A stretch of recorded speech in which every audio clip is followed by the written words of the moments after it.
साईं मसदाई करीम थे सिंध सुकार, दोस्त मिठा दिलदार, आलम सब आबाद करी। मोहतरम साईं इमदाद गोबांग साहब, साईं इकबाल साहब, साईं अली अहमद मंगल साहब, टाउन जो चेयरमैन साहब थेबो साहब, साईं यूसी जो चेयरमैन साईं खोसो साहब, ऐं मुंहिंजा वेठल दोस्त उस्ताद, तव्हां सभिनी खे मुंहिंजो सलाम। तमामु बहितरीन उस्तादनि जी सलाम जे हिसाब सां, मौज़ूअ जे हिसाब सां अदीन बि बहितरीन नमूने सां क़िराज तहसीन पेश कयो आहे ऐं ॿियनि दोस्तनि बि। पर उस्ताद जेको पुराणो आहे या नओं आहे, आउं उन्हनि सभिनी खे सलाम कंदुसि। उन्हनि सभिनी ते फ़ख्रु आहे मुंहिंजो। पुराणा जेके उस्ताद आहिनि उहे अञा ताईं जेके हलिया विया आहिनि हिन दुनिया मां, उहे अञा बि आउं चवंदुसि त ज़िंदा आहिनि। उन्हनि जेके ही असांजे सिंध में हीरा पैदा करे विया आहिनि, उहे वरी बि ॿियनि खे पैदा कनि पिया। उन्हनि मां असांजा डॉक्टर, असांजा इंजीनियर, असांजा ॿिया ऑफिसर, असांजा MPA, असांजा मिनिस्टर, चीफ मिनिस्टर पैदा थियनि पिया। त उन्हनि जी महिनत आहे, उस्तादनि जी महिनत आहे। जेकॾहिं उस्ताद खे इज़त न ॾिनी वई त आउं सम्झां थो त ही सिंध तबाह थींदी, पर असांजो माशरो सॼो तबाह थी वेंदो। उन जे लाइ असां सभिनी खे नंढनि वॾनि खे सोचणु घुरिजे, असांजे उस्तादनि जी इज़त करणु घुरिजे।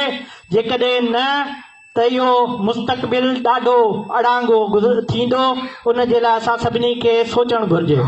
बाक़ी रहियो मसइलो, हिते असांजा MPA साहब जो PA साहब, मिनिस्टर साहब जो PA साहब वेठो आहे, UC जा बि वेठा आहिनि ऐं टाउन जा बि वेठा आहिनि चेयरमैन साहिब।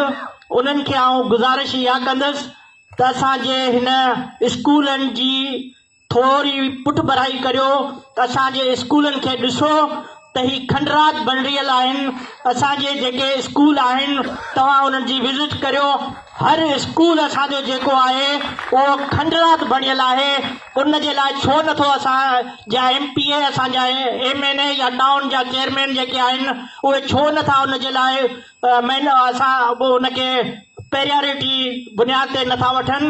ऐं उन्हनि खे गुज़ारिश कंदुसि, ऐं शर्जील साहब खे हिन स्टेज तां गुज़ारिश कंदुसि त महिरबानी करे तव्हां पंहिंजे पेरियोरिटी बुनियाद ते स्कूलनि जी विज़िट करियो। असांजे स्कूलनि खे बहितर बणायो।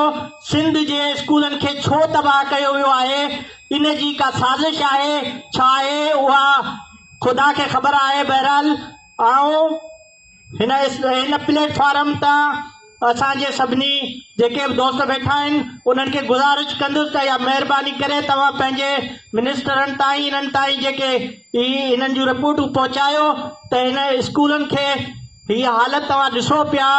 ही अञा बि कंहिं बिल्डिंग चङी ॾिसण में अचे पई, पर के अहिड़ा स्कूल आहिनि का सहूलियत मौजूदु न आहे, को पाणी मौजूदु न आहे। उन जे लाइ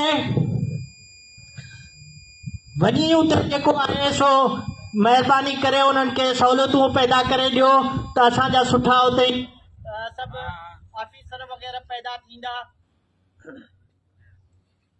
ऐं